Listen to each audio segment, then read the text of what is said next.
The sound of rain tapping against the window was the first thing I heard that morning. The kind of gray drizzle that never really stops in Seattle, only slows down enough to let you forget it's there for a minute. I blinked up at the ceiling, disoriented, the other side of the bed cool and empty.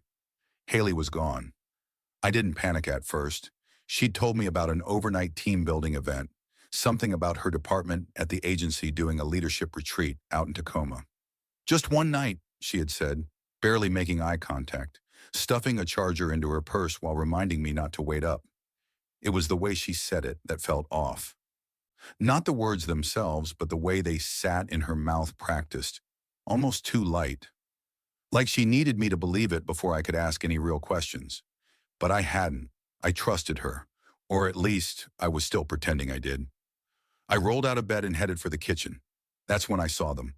By the front door, lined up neatly beside her worn-down flats, was a pair of brand-new black stilettos. Tall, glossy, unworn, tags still hanging from one of the buckles. I knew Haley's shoes. These weren't hers. Not the style, not the brand, not even close. Haley was the type who wore the same 3 pairs of shoes until they fell apart function over flash. Always. So why were these here? I walked past them, trying not to obsess over a pair of shoes like some kind of conspiracy theorist. But it was like a grain of sand in my shoe. I couldn't ignore it. In the bathroom, the oddities kept stacking. 2 towels, both damp. I only ever used one. Haley always brought hers into the bedroom after showering. I stood there for a moment, staring at them like I could make them explain themselves if I just looked hard enough. The mirror was fogged up along the bottom edge like someone had taken a quick shower not too long ago. I pressed my hand against the glass, still faintly warm. She said she wouldn't be back until mid-morning, but she'd already been here. My gut twisted as I walked back to the living room and grabbed her tote from the side of the couch, pretending like I was looking for the spare apartment keys. Her purse was resting right on top, not zipped. Inside, buried between a pack of gum and her makeup bag, was a glossy pink wristband. Seawind Hotel Spa was printed in metallic silver script. One of those silicone ones they hand out for spa access and amenities. I'd seen them before. We'd stayed there once that anniversary weekend 2 years back. Tucked underneath it was a folded receipt. I unfolded it with a slow dread building in my chest. Room 714, one-night stay, deluxe suite, 11:42 p.m., check-in, 2 guests listed, breakfast for 2, late checkout.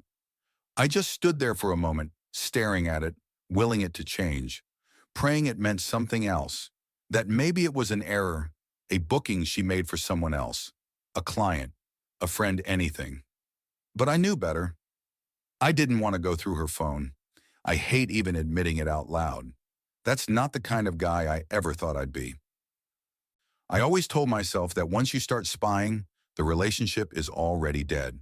But I couldn't shake the unease building in my chest, and she had left it on the kitchen counter, plugged in and unlocked. It lit up with a soft buzz. I swear I almost didn't look. Almost. There it was, a new photo notification.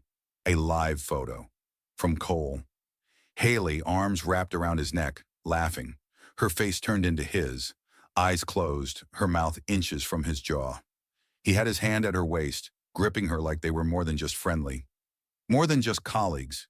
It didn't look like a pose. It looked like a moment. A private one. And underneath it, a message that crushed any hope I had left clinging to my chest. Last night was perfect. Still thinking about you. I don't even remember putting the phone down. I just sat at the kitchen table, watching the rain streak down the windows, feeling this weird combination of nausea and rage settle over me like a second skin. I could have exploded, could have called her, demanded an explanation, screamed into the phone, but I didn't. I waited. She got home later than she said she would, around 3:15 in the afternoon. Her hair was damp, pulled back into a bun. Her makeup was fresh. She looked composed, too composed. She kissed me on the cheek and dropped her bag onto the couch like nothing was wrong. "Hey, babe," she said, like I hadn't just spent the last 6 hours spiraling. "Traffic was awful. They closed part of I-5. I should have left earlier." I didn't say anything at first. I watched her pour herself a glass of water, take a long drink, then lean against the counter like everything was normal. "Cole sent you something," I said eventually. My voice felt flat in my throat. She turned, eyebrow raised. "Huh?" "Your phone, a photo from last night."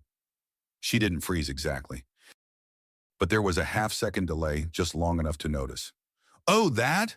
she said, laughing a little too lightly as she unlocked her phone. "That's so old. That was from a company dinner like 2 months ago. I think someone just reshared it or something. You know how iPhones do that random throwback thing?" She shrugged it off like it meant nothing, like I was crazy for even bringing it up. Then she tilted her head at me and added, "Seriously, Ryan, are we doing this now?" I didn't respond. My jaw was tight, and I was trying hard not to let my voice shake. "And the message?" I asked quietly. She waved her hand.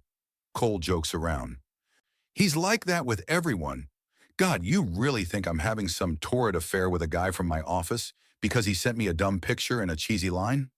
She laughed again, but this time it felt like a defense mechanism, a rehearsed routine, and then the pivot. "Why were you on my phone anyway?" she asked, eyes narrowing just a little. "Since when do we snoop through each other's messages?" There it was, the turn. I wasn't the concerned partner trying to understand what I'd seen. I was now the one on trial. She folded her arms, shifting her weight from one hip to the other. "Ryan," she said slowly, like I was a child, "if you're feeling insecure, we can talk about it. But this, going through my things, jumping to conclusions, that's not healthy. Do you trust me or not?" I stood there, the photo still burned into my brain, the hotel bracelet still in the trash can under the sink, the receipt folded in my back pocket like a secret. "I do," I said, though the words tasted like ash. I just, something about that picture caught me off guard." She softened a little, walked over, and touched my arm. "I get it," she said. "Really. But you've got to give me the benefit of the doubt here. I'd never do anything to hurt us. You know that." I wanted to believe her. God, I wanted to. But as she walked past me and into the bedroom, humming to herself like she hadn't just lied straight to my face, I realized something I hadn't been ready to admit until that moment. This was the beginning, and she was already way ahead of me. After that day, something shifted in me. It's strange how a single moment like seeing your partner wrapped in someone else's arms can split your perception in half. There was before the photo, and then there was after. And after changed everything. I started seeing things I would have brushed off a month ago. Maybe they were always there, or maybe she just stopped trying to hide them. But once that door opened, I couldn't unsee any of it. It started with her phone, always face down, always on silent. Before, she'd leave it on the coffee table or charging on the nightstand, screen lighting up with group chats, emails, Spotify notifications. Now it was a dark rectangle, constantly within reach, like she expected it to explode at any moment. I'd hear it vibrate once, maybe twice, and she'd casually slide it into her pocket like it was nothing. I never saw her unlock it in front of me anymore. One night I asked if she wanted to watch something together, something we used to do almost religiously on Friday nights. She smiled half-hearted and said, "Girls' night, remember?" I blinked. "Where are you going?" She pulled on a denim jacket, already halfway out the door. "Same place as always, Sarah's." But the hesitation was there, subtle, almost invisible. If I hadn't been looking for it, I wouldn't have noticed. A half-second delay, a voice too light, a smile that didn't quite reach her eyes. That night, I checked her location on Find My. Not because I wanted to catch her in a lie, but because I needed to be wrong, but I wasn't. Location sharing had been turned off. No warning, no notification, just gone. I stared at the gray circle on my screen for a long time, not knowing whether to feel angry or scared. She had never turned it off before, not once in 3 years. We used to send each other location pings for fun, even if it was just to find out where the best taco truck was parked that night. So I waited. She came home around midnight, hair perfect, no smell of wine or food or even other women, just a new perfume, one I didn't recognize. lighter, floral, not the warm, earthy scent she usually wore. She peeled off her jacket like nothing happened and dropped her purse on the floor. She didn't say where she'd been. I didn't ask. But my brain started cataloging every new inconsistency, every little crack in the story. I wasn't imagining it. That became clear fast. Because it wasn't just her phone. It wasn't just the perfume. It was everything. New clothes pieces she never asked me about or showed me just appeared in the laundry. A new bra, lace-trimmed, buried deep in the basket, a tag still half attached, a receipt in the kitchen junk drawer from a boutique that didn't even sell her size before. I noticed her calendar started looking different too. We share one of those Google calendars, the kind you use to sync date nights, dentist appointments, bills, all the boring parts of being adults. I checked it one day out of habit and saw 3 entries with vague titles like Strategy Sync and Q2 Creative Review. All on Fridays, all in the evenings, all with no location or invite, just placeholders. She'd never added personal events there before. Not like that. I clicked on one of them. It was locked, private. I thought about asking her, but I didn't. Not because I didn't want to know, but because I already did. Still, I kept hoping I was overreacting, that maybe I'd built this entire house of suspicion on a shaky foundation, that maybe the photo, the message, the receipt, the high heels, maybe they were unrelated, isolated things, flukes. But the hope didn't last. One night, she left her smartwatch charging on the kitchen counter. It buzzed once heart rate spiked, a health alert. I glanced at the screen. Her heart rate had surged to over 120 beats per minute. At 2:13 a.m., she wasn't at home. She'd said she was staying with a coworker in Bellevue after a late work dinner. Said she had to be close to the office for a morning meeting. But the data was right there on the screen, mocking me. I sat down at the kitchen table, scrolling through the health logs. It wasn't the first spike at that hour. It wasn't even the second. There were 6 entries like that over the past month. Always between 1 and 3 a.m., always on nights she wasn't home. I dug deeper. I pulled up her rideshare history. We'd used the same Uber account for years, even had it tied to the joint card. She never changed the password. Over the past 3 weeks, there were multiple trips ending at the same address. The Sea Wind Hotel, room 714. It was always on a Thursday or Friday night. A pickup from her office around 9 or 10, and a return home the next morning between 6:30 and 7:15 a.m. Always solo, always booked under her name. I ran a Google search. Room 714 was one of their executive suites, king bed, balcony, waterfront view. I could feel the anger boiling beneath my skin as I stared at the screen. I couldn't understand how she still came home and made coffee like nothing was wrong. How she kissed me goodbye and texted me inside jokes like we were still us. Like she hadn't already left. And then there was Cole. That name started showing up everywhere. In her stories. In offhand comments. Cole had the funniest pitch today. Cole brought donuts again. Cole's such a perfectionist, it's kind of annoying. Before he was just a name in her office anecdotes. Now he was a regular feature. Every time she said his name, I watched her mouth. I listened to the rhythm of her voice. And I saw the way she smiled, not even realizing she was doing it. She had never smiled like that when she mentioned anyone else. I noticed something else too. Whenever we were together, really together, like out to dinner or watching a movie, her attention drifted. Her eyes didn't light up. Her fingers twitched toward her phone even when it didn't buzz. And when I reached for her hand, she didn't pull away, but she didn't hold on either. I started sleeping less, thinking more, running through old conversations in my head, trying to spot the moment it all began, trying to figure out what I missed, what I could have done differently. Maybe I worked too much. Maybe I didn't notice the signs early enough. Maybe I trusted her too blindly. But the maybes didn't matter anymore, because by now the math wasn't adding up. I started taking notes, not to use against her, not yet, but because I needed to prove to myself, at least that I wasn't imagining it, that the man I was becoming, the man who checked logs, who read receipts, who watched the door every night, wasn't just paranoid. I started building a quiet list in the Notes app on my phone. No names, no labels, just dates, observations, patterns, every moment that didn't make sense, every inconsistency, every lie, even the small ones. It was around this time I realized I didn't know the person I'd built a life with. Not anymore. The thing about suspicion is that it never sleeps. It lingers. It festers.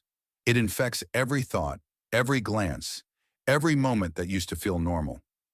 I started feeling like a stranger in my own house, like I was living beside someone who spoke my language, but had long since stopped meaning the words she said.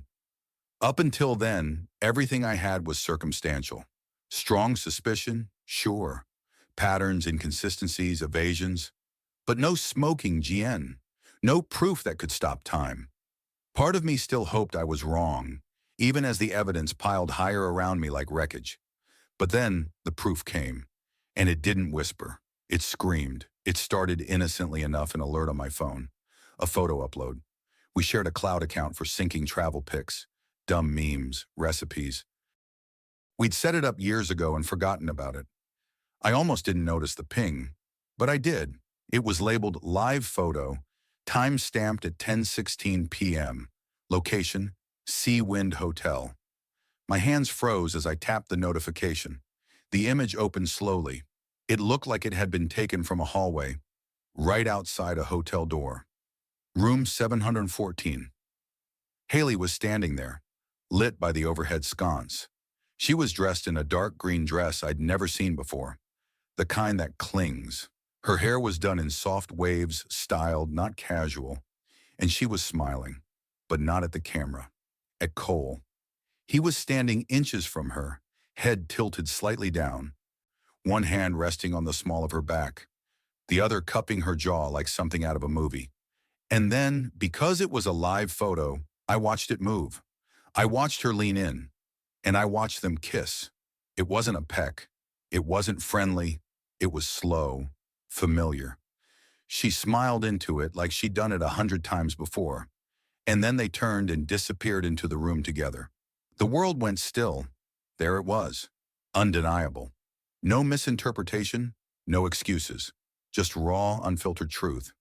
She was with him, not emotionally, not theoretically, not as a crush or a harmless flirtation.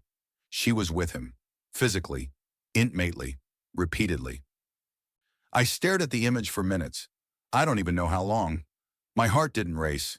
It just sank, like something inside me had finally stopped pretending and fallen to the floor. I opened the rideshare logs, just to confirm. Her trip to the Sea Wind started at 9:03 p.m., picked up from her office. Drop off 9:41 p.m. She hadn't told me she was working late that night. In fact, she'd told me she was staying home to catch up on laundry and rest. She'd even left a half-folded blanket on the couch before she left in sweats, pretending she was just running out for groceries. Her return trip was logged at 5:46 a.m. to our apartment. My stomach turned. I pulled up the video doorbell camera from the apartment down the hall. It was technically the neighbor's, but we'd exchanged info a while back after a package went missing. He was out of town and I had access. I scrubbed through the footage until I found her return. There she was, same dress, heels in her hand, walking barefoot to the door at 5:57 a.m. Her hair was a mess, her lipstick smudged. 2 minutes later, the camera caught a man stepping into the hallway. Cole, buttoning his shirt. He walked down the hallway alone, checked his phone, and took the elevator down without looking back. I watched it twice, 3 times. The illusion shattered. All the denials, all the gaslighting, all the emotional misdirection obliterated in less than 60 seconds. I finally understood why she'd been able to lie so smoothly, why she could look me in the eye and shift the blame so easily, because she didn't think I'd ever catch her, and she didn't care. She believed on some level that I would keep forgiving her, that I'd doubt myself, that I'd prioritize peace over truth, that I'd rather be blind than broken, but she was wrong. I remember just sitting there, phone in my lap, staring out the window at nothing. It was like watching a version of my life slide off a cliff in slow motion. I couldn't cry, couldn't speak, could barely move, Just this numbness, like my nervous system had shut down from emotional overload. When she came home that morning, I was already dressed. I had made coffee. I was calm, too calm. She breezed in like nothing happened, like she hadn't just shared a bed with another man. Hair damp, showered, wearing leggings and a hoodie, Starbucks in hand, like it was just another Tuesday. "Hey," she said casually, dropping her keys on the counter. I didn't answer. She paused. "Everything okay?" I looked up from my mug. "Yeah," I lied. She walked over and kissed my cheek. I didn't move. I just looked at her, wondering how long she'd been able to do that. Kiss me with someone else still on her lips. "You're quiet," she said. "Didn't sleep well," I replied. She nodded unbothered and went to change. I sat there listening to her hum in the bedroom like she hadn't just demolished the last thread of trust between us. I spent the rest of the day in a fog. I couldn't concentrate on anything. Every message she sent that afternoon felt like a performance, a charade. She even texted, "Dinner later? I'll cook," like she hadn't been with him 12 hours ago. I didn't respond. That evening, she came home on time, made pasta, poured wine, tried to cuddle on the couch. I let her, not because I forgave her, because I needed more time. I needed to know if this was the only time, if this was new, or if I had been living in this lie far longer than I thought. The more I thought about it, the more I realized I had been missing signs for months, maybe longer. Things that didn't make sense before now snapped into focus. The weekend work retreats suddenly sounded less like team bonding and more like cover stories. The new lingerie receipts, the way she used to text me from inside the house and now always texted from outside. Her reluctance to leave her phone charging in the living room. Her sudden interest in new restaurants, only the ones we never went to together. I started compiling, not just because I wanted proof, but because I knew what was coming next. There would be a confrontation, an unraveling, a decision, and when that time came, I didn't want to walk in with gut feelings or vague accusations. I wanted facts, dates, names, times, pictures, receipts, a story so airtight it couldn't be spun or softened. I backed up the cloud photo, took screenshots of the ride logs, saved the video footage from the hallway camera. I organized them by date. I even created a secure folder labeled House Reno, so she'd never look twice. That night I lay in bed next to her, both of us facing opposite directions. She slept easy, like she didn't know anything had changed. But I was wide awake, staring at the ceiling, listening to the quiet breathing of the woman who had shattered our life with one kiss and walked away from it like it meant nothing. After the photo, after the ride logs, after the video of her slipping into the hallway barefoot and him following minutes later, something in me clicked into place. It wasn't a breakdown. It wasn't rage. It was clarity, cold, steady, and surgical. I had what I needed. The proof was real. It was raw. It was irrefutable. But I didn't confront her, not yet. Not because I was scared or unsure of what I'd seen, but because I knew Haley, and I knew how this would go. If I brought it up now, she'd cry. She'd twist it. She'd turn herself into the victim of a moment of weakness. She'd weaponize guilt. Then she'd spin a story that ended with me apologizing for not trusting her in the first place.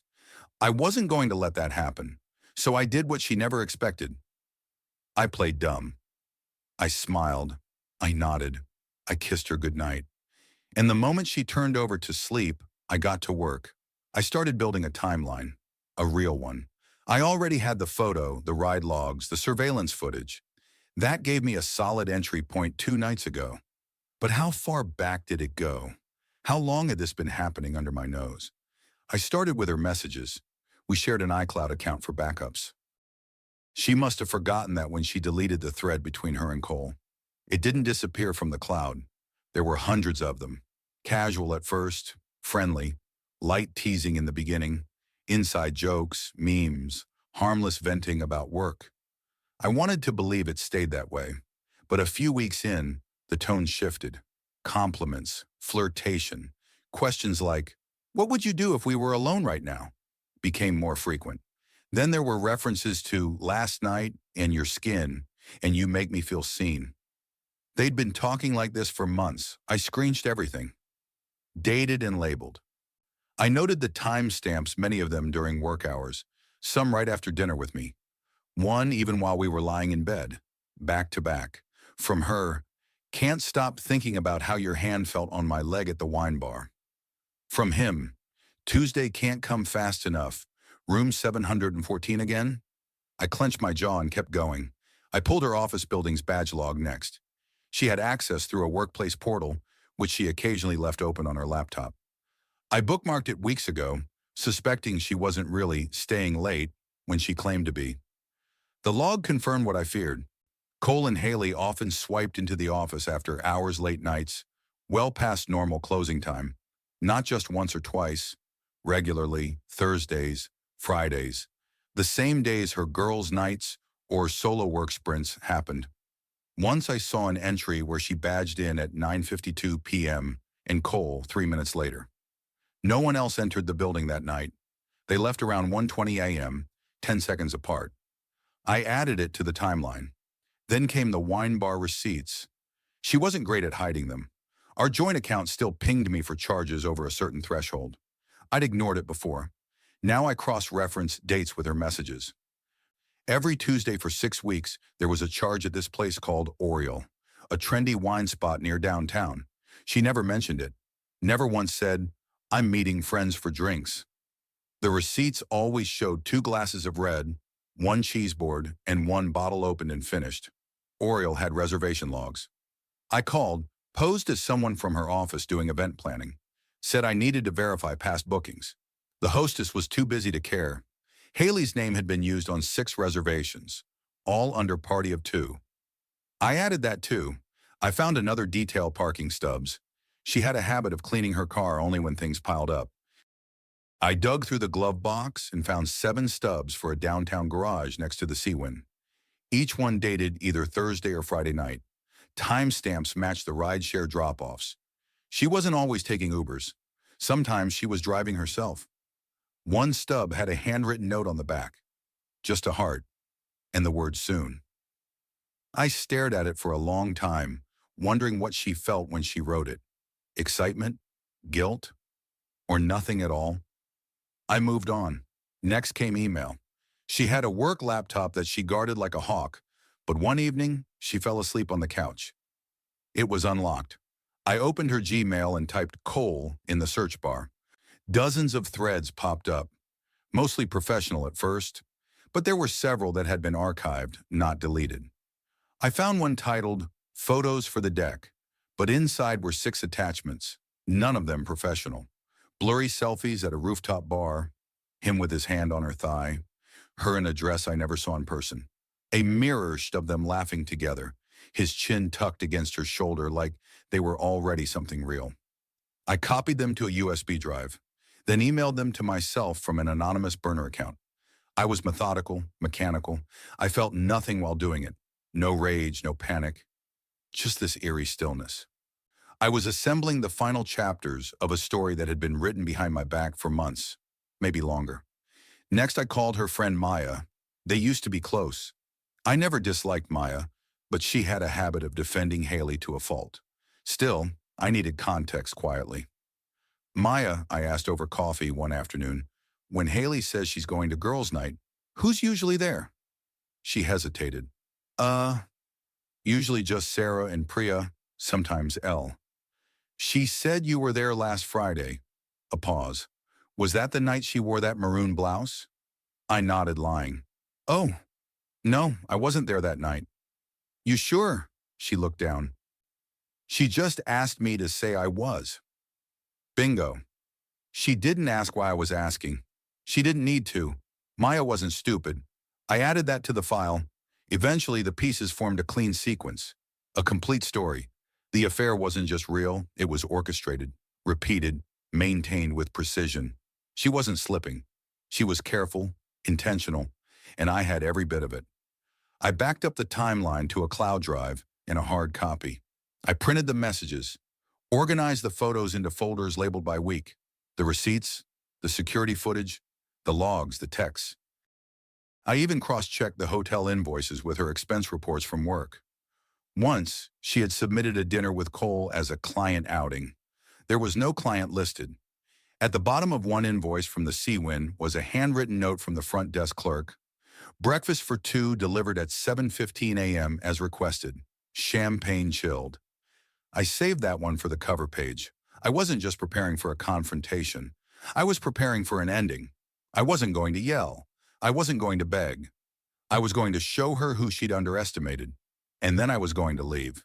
I used to believe that endings came with impact, with shouting, slamming doors, emotional ultimatums.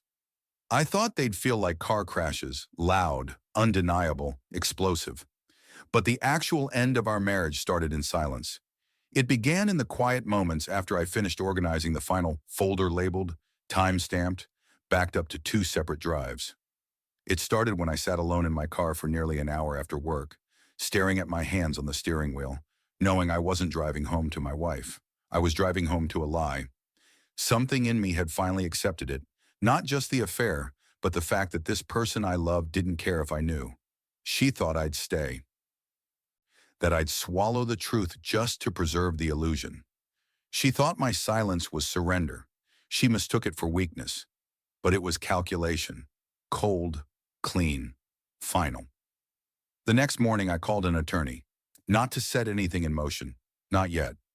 I wasn't ready for explosions. I wanted clarity. I wanted to understand what I could do quietly, without tipping her off.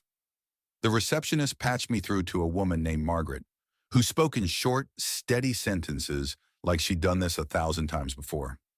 When I told her what I had, photos, logs, texts, there was no hesitation in her voice.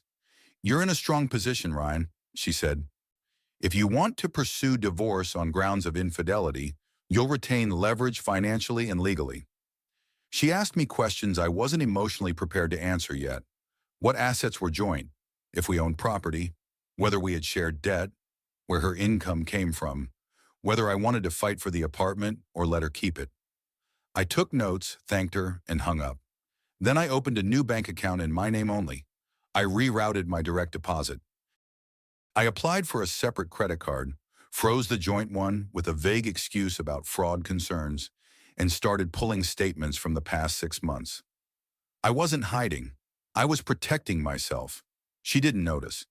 Haley's lies were built on the assumption that I'd stay asleep, that I'd never evolve past confusion. But I had, and every day I became less emotional and more deliberate. Even the way I spoke to her changed. I stopped asking where she was going. I stopped watching her come and go. I stopped reacting. And something strange happened in return, she seemed relieved. Like she'd confused my withdrawal for emotional distance instead of awareness. Her defenses relaxed. Her lies got sloppier. The late nights more frequent.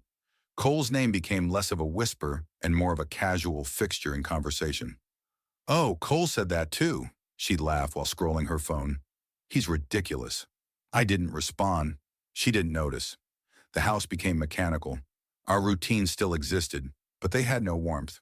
We cooked, ate, worked, slept, but never together. Even when we were in the same room, we lived in parallel timelines. If she noticed how little I spoke, she didn't say. If she saw the distance in my eyes, she chalked it up to stress or distraction. She never once asked if I was okay. I think she assumed I'd just given up trying. One afternoon, I sat on the balcony with my coffee while she took a call in the kitchen. I could hear her laugh through the sliding door, low and quiet. "Yeah, he has no idea," she said. "It's like he doesn't even care anymore." Then a pause. "I know, it's easier that way." I watched the cars pass on the street below, my jaw tightening, my hand clenching around the mug. That was the moment I let go of the last string. There was no saving this. No confrontation would fix it. No apology could rewind the damage. She wasn't just cheating. She had fully checked out. And she didn't see me as a person anymore. Just a placeholder. A box to check. The passive husband who would accept the silence and carry the weight of her decisions without complaint. She was wrong. That night, I messaged Nathan, my oldest friend. We hadn't talked much in the last year, but he always kept the door open. "You round tomorrow?" "Need to talk," I typed. He responded almost instantly. "Always. Come by whenever." I drove to his place after work the next day. He lived in a quiet suburb across the bridge, a space that felt like an entirely different world. Clean carpets, photos of his kids, the kind of peace I hadn't felt in months. He poured us 2 beers and waited. I told him everything, not just the affair, but the timeline, the lies, the tracking, the evidence, my silence, the lawyer, the account. The way Haley had slowly erased me while smiling through it all. He didn't interrupt. When I finished, he set his beer down and leaned forward. I know this is brutal, he said quietly, but I'm glad you're not confronting her with emotion.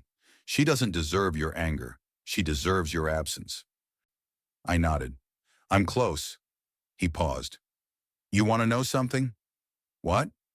She asked me to cover for her once. I froze. What? 2 months ago.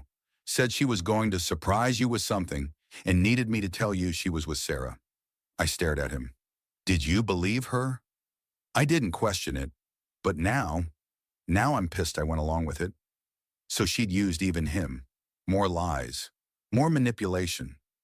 I added it to the mental list, not because I needed more confirmation, but because every crack widened the distance between who I thought she was and who she had become. When I got home that night, she was already asleep. I stood at the bedroom door, watching her breathe evenly under the covers.